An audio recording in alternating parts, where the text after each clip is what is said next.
अब हम देखते हैं कि कानून बन रहे हैं, लेकिन उन्होंने जंग के उसूलों पर कि महिलाओं पर, औरतों पर, बच्चों पर कोई जुल्म ना हो, भले ही जंग चल रही हो, ये उस वक्त कहा था। इस्लाम में बहुत जरूरी है कि हम सबसे ज्यादा आज जो पिछड़ रहे हैं वो इसीलिए कि हम तालीम नहीं अपने बच्चों को दे पा रहे। तो यहाँ आप और हम सब मौजूद हैं। मेरी आप सबसे यही गुजारिश है कि सिर्फ तालीम की रोशनी से ही हम आज़ाद हो पाएंगे, जहालत से आज़ाद हो पाएंगे।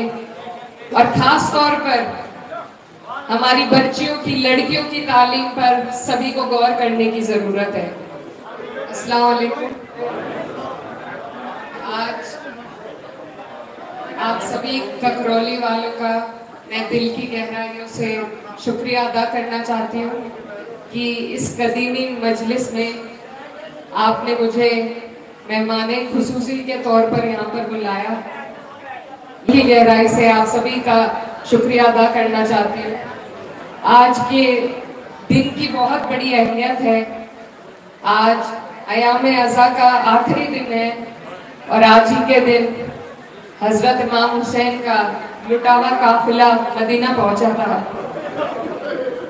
और उस दिन की जो दिक्कतें हैं, जो दुख है, वो आज भी हम सबके दिल में जिंदा है। हजरत इमाम हुसैन ने जो शहादत दी, जो कुर्बानी दी, वो हक और इंसाफ की लड़ाई में दी। आप लोग 150 साल से मजलिस करके उनकी यादों को, उनकी शहादत को जो जिंदा रख रहे हैं, ये बहुत बड़ी बात है। हमारे सभी भाई यहाँ पर मौजूद हैं और इस रिवायत को आप लोगों ने ककरौली की विरासत और शान के रूप में तब्दील किया है, ये बहुत बड़ी बात है। मुझे डॉक्टर साहब ने बताया कि वो इस मजलिस के मुतवल्ली हैं, लेकिन इंतजाम पूरा गांव करता है। आपने इस मजलिस को अपनी विरासत के रूप में 150 साल तक बनाकर रखा और मुझे उम्मीद है कि आगे भी आप इसी तरीके से इस मजलिस को कायम रखेंगे। हमारे लिए बहुत जरूरी है कि हम हजरत इमाम हुसैन की शहादत को याद रखें और हक और इंसाफ की लड़ाई के लिए जिस बहादुरी के साथ उन्होंने अपनी कुर्बानी दी, आज के दौर में बहुत जरूरी है कि हम उनकी इन यादों को दिल में बसाकर उनकी राह पर चलने का काम करें। उन्होंने जंग के उसूलों पर उस वक्त बात करी थी। अब हम देखते हैं कि कानून बन रहे हैं, लेकिन उन्होंने जंग के उसूलों पर कि महिलाओं पर, औरतों पर, बच्चों पर कोई जुल्म ना हो, भले ही जंग चल रही हो, ये उस वक्त कहा था। इस्लाम में बहुत जरूरी है कि हम सबसे ज्यादा आज जो पिछड़ रहे हैं वो इसीलिए कि हम तालीम नहीं अपने बच्चों को दे पा रहे। तो यहाँ आप और हम सब मौजूद हैं। मेरी आप सबसे यही गुजारिश है कि सिर्फ तालीम की रोशनी से ही हम आज़ाद हो पाएंगे, जहालत से आज़ाद हो पाएंगे। और खास तौर पर हमारी बच्चियों की, लड़कियों की तालीम पर सभी को गौर करने की जरूरत है। उस वक्त से ही हमारी लड़कियों को आगे बढ़ाया गया। अगर आप तारीख पर जाकर देखेंगे तो हजरत बीबी फातिमा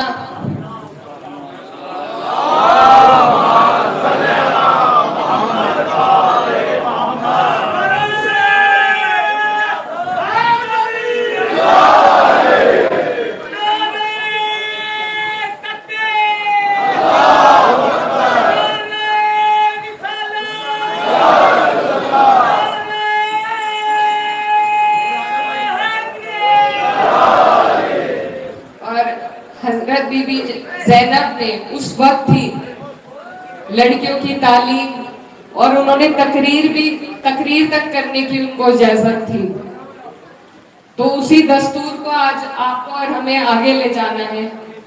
अगर हम अपनी लड़कियों को तालीम हासिल कराएंगे, उनके लिए सारी सहूलियत मुहैया कराएंगे जिससे उन्हें आसानी हो, तो हम सिर्फ एक लड़की नहीं बल्कि पूरी नस्ल को तालीम की राह पर आगे बढ़ा पाएंगे। मैं भी आपकी बेटी हूँ और सिर्फ तालीम की ही ताकत है जिसके बलबूते आज मैं यहाँ आपके सामने खड़ी हूँ। मेरी आप सबसे यही गुजारिश है कि हम अपने कौम के लिए अगर कुछ कर सकते हैं तो सबसे ज्यादा दीनी तालीम के साथ साथ दुनियाई तालीम में अपने बच्चों को आगे बढ़ाकर उन्हें इस काबिल बनाकर कि फिर वो अपनी कौम के लिए कुछ कर सके। तो ये कुर्बानी आपको और हमें मिलकर देनी है। हमारे बड़ों ने हमारे लिए जो कुर्बानी दी उसका नतीजा है आज आप और हम इकट्ठे यहाँ पर खड़े हैं।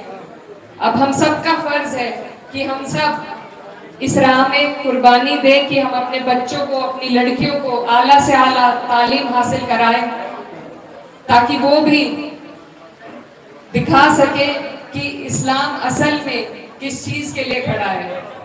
तो मैं आपकी बेटी हूँ, आपके बीच में आई हूँ, आपने मुझे इस काबिल समझा और हम जिस मकसद से यहाँ इकट्ठा हुए हैं ये हमें याद रखने की जरूरत है कि हमारे हजरत इमाम हुसैन ने किस कदर हमारे लिए कुर्बानी दी और उन्हीं यादों को अपने दिल में बसाकर अपने दीन की सच्ची राह पर चलने की जरूरत है। आप लोगों का शुक्रिया।